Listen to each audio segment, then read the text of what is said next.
There is something sitting in your kitchen right now that, under the right conditions, can power an engine.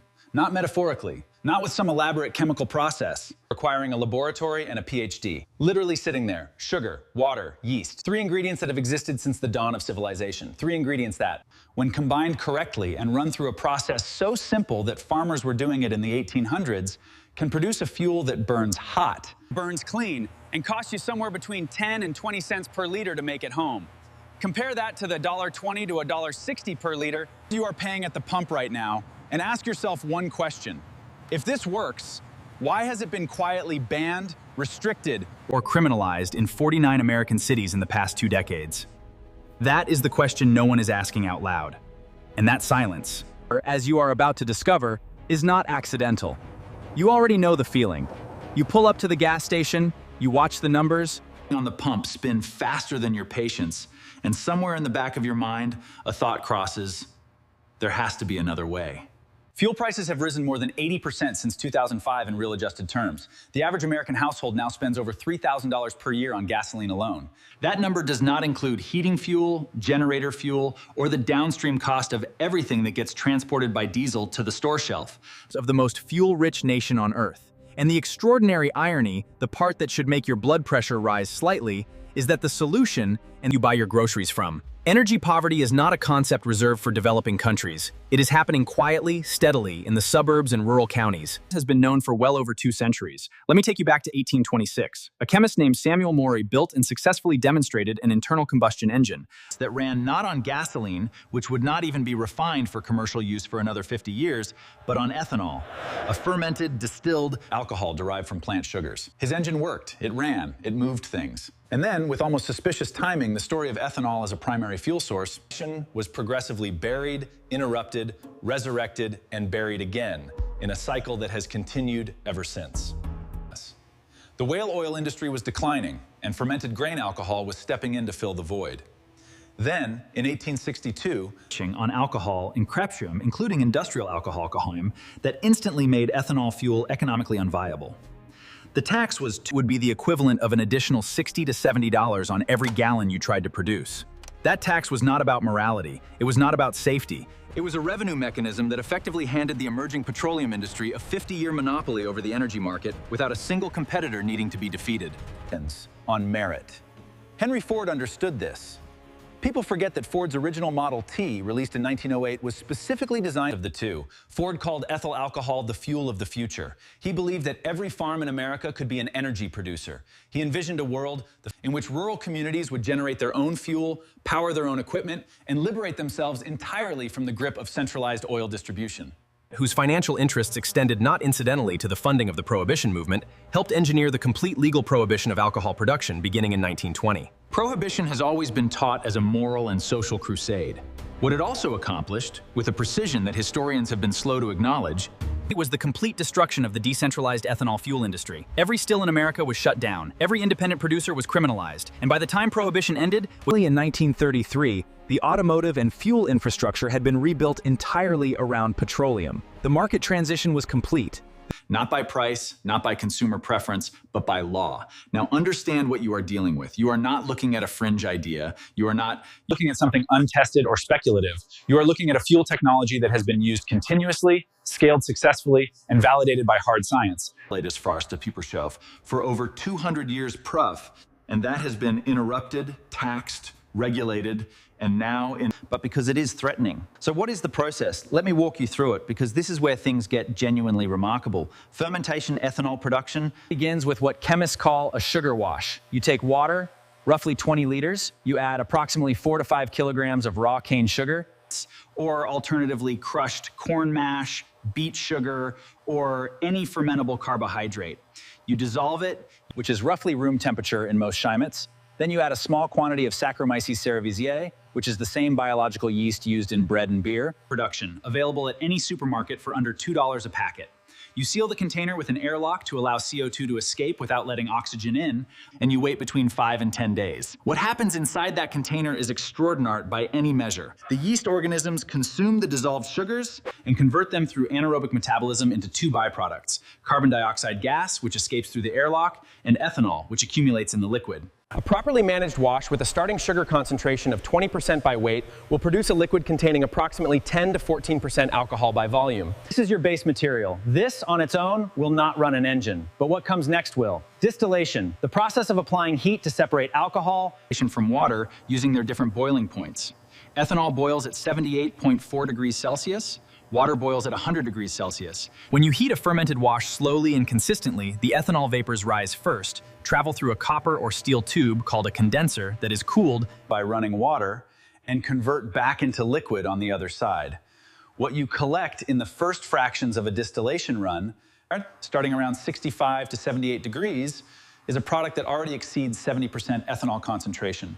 Run it through a second distillation, and you can reach 90 to 95% ethanol to trim, which is precisely the concentration range known as hydrated ethanol fuel. The final step for engine use is a simple dehydration phase using either a molecular sieve, a commercially available material that absorbs water selectively, or an anhydrous desiccant like calcium chloride, which costs approximately $4 per kilogram in bulk. This pushes or absolute ethanol, which burns in conventional engines with minimal modification. The entire equipment setup ferment for under $150 using materials available at hardware stores and homebrew supply shops. The yield from 20 liters of sugar wash at 20% sugar concentration is approximately 2 to 2.5 liters of finished fuel-grade ethanol. At a sugar cost of roughly $1.20 per kilogram, your raw material cost per liter of finished fuel is approximately $1 to $1.20, already competitive with pump prices in some markets and dramatically cheaper when you factor in damaged corn or sugar beet pulp can substitute for purchased sugar almost entirely. This is not a hypothetical. In Germany, the concept of Eigenverbrauch, personal use production, has allowed small-scale ethanol distillation for fuel purposes under registered licensing for over 40 years. Under the military government created the largest network of community ethanol producers in the world, ultimately resulting in a national fleet where over 35% of passenger vehicles are run on pure ethanol, and the country achieves genuine energy independence in the transportation sector. Brazil produces ethanol at a commercial cost of approximately compared to the American average of 0.65 to 0.70 per liter for industrially produced corn ethanol, which itself is heavily subsidized that benefits almost exclusively the 5 largest agricultural processing corporations in the country. Now we arrive at the part of this story that no one in a position institutional authority wants to discuss in plain language. In the United States, the production of ethanol at the residential level is governed by Title 27 and the federal regulations, which requires any person distilling alcohol for any purpose, including fuel, to obtain a federal fuel alcohol permit from the Alcohol and Tobacco Tax and Trade Bureau, commonly known as the TTB. The permit itself is technically free. The application is 19 pages long. It requires submission of detailed equipment descriptions, proposed production volumes, site inspection compliance, and ongoing record keeping that the TTB itself acknowledges require for personal use for materials growing in their backyard. This is a bureaucratic burden calibrated not to regulate safety but to discourage participation. Beyond the federal layer, 49 municipalities across 22 states have enacted additional local ordinances specifically restricting residential fuel ethanol production, any distillation equipment from residential property within city limits. Cross-reference the timing of these ordinances with the lobbying expenditure records filed with the Senate Office of Public Records, chargeries, and a pattern emerges that is difficult to explain away. The American Fuel and Petrochemical Manufacturers Association, industrial ethanol producers Pratolds, increased their combined lobbying expenditures from $8.4 million in 2004 to over $29.19 on residential ethanol production, 2006 to 2018. Correlation is not causation. But when the industry organization spending the most money influencing the legislators writing the laws that prevent decentralized fuel production, you are entitled to ask the question. Now, I want to be honest with you because this story deserves intellectual honesty more than it deserves marketing. Home ethanol production is not without real complexity. It does carry fire risk. Ethanol vapors are flammable, and an unsealed still with a propane heat source in an enclosed space is a legitimate hazard. This is real, and it is worth taking seriously. Additionally, the energy density of ethanol is approximately 30% lower than gasoline, meaning that vehicles running on pure ethanol will experience a reduction in range per tank of roughly 25 to 30% without engine retuning. Carburetors and fuel injectors on conventional gasoline engines require adjustment, typically a jet increase of 20 to 30%, to run optimally on high concentration ethanol. The process is also time-intensive. 5 to 10 days of fermentation plus several hours of distillation means this is not a solution for someone who needs fuel tomorrow. What it is, genuinely and without exaggeration, is a viable pathway to energy cost reduction and partial independence that is available to virtually any adult with basic mechanical aptitude access to a hardware store, and the patience to learn a process that human beings have understood for millennia. The practical application looks like this: a rural household with access to waste sugars, with fruit that doesn't sell, damaged grain, sugar beet pulp from a nearby processing facility can produce approximately 100 liters of fuel-grade ethanol per month for a raw material cost of under $30. That fuel can power a converted generator, a small tractor, a chainsaw modified with a larger carburetor jet, a camp stove running an ethanol burner, or PID in states where flex fuel vehicles are registered. And the regulatory pathway is navigated TOUTS, a modified passenger vehicle. In an off-grid scenario, this represents complete energy independence. Achieved with equipment that fits in a garden shed and costs less than a single month's gasoline bill. The communities in Germany's Schwarzwald region that have organized cooperative distillation groups report average fuel cost reductions of 68% compared to national pump prices while maintaining difference under the 300-liter personal exemption allowed under EU Directive 2020-1151. In the cooperative license produce fuel used directly by local farming equipment, with the cooperative's 240 member families reporting that their annual energy expenditure has fallen by an average of $1,400 per household since participation began.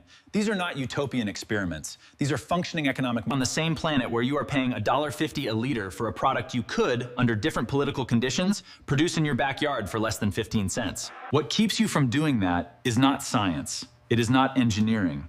It is not even safety, not truly. What keeps you from doing that is a regulatory architecture that was built layer by layer, decade by decade, ordinance by ordinance, to protect a market worth approximately $4.3 trillion globally per year. What keeps you from doing that is a system that has successfully redefined the act of producing your own fuel as a criminal act. In 49 American cities, while simultaneously allowing the corporations that profit from your dependence to spend tens of millions of dollars lobbying the institutions that make those laws. Here is what I want you to understand, and this is the part that matters most. Every civilization that has ever achieved genuine resilience has understood one foundational principle. The person who controls your energy controls your behavior. It is true at the national level, which is why energy sanctions are among the most powerful geopolitical tools in existence. And it is equally true at the household level. When you are dependent on a single supply chain for the energy that heats your home, powers your transportation, and cooks your food, you are not a free economic agent. You are a captive customer. And captive customers do not negotiate. The knowledge of fermentation distillation is not exotic. It is not dangerous in the hands of a careful adult. It is not even particularly complicated. It is old knowledge. It is the kind of knowledge that built civilizations. And for the past, through tax century, through tax policy, through prohibition, through municipal ordinance, that knowledge has been systematically made to feel illegal, dangerous, or obsolete. It is none of those things. It is practical, it is proven, it is reproducible. And it is available to you right now in whatever measure the laws of your specific jurisdiction allow prive. Because yes, you should understand your local regulations before you build anything. But understand them as the political constructions they are, not as the natural laws they are presented to be. The fuel crisis is not a problem that happened to you. It is a market condition that was engineered around you. And the most radical act of economic self-determination available to an ordinary person in the modern world might just be understanding in genuine technical detail how three ingredients, the sugar, water, and yeast, can be transformed into the same substance that the most powerful industry on Earth has spent 150 years convincing you only they can provide. You were never meant to know this, and now you do.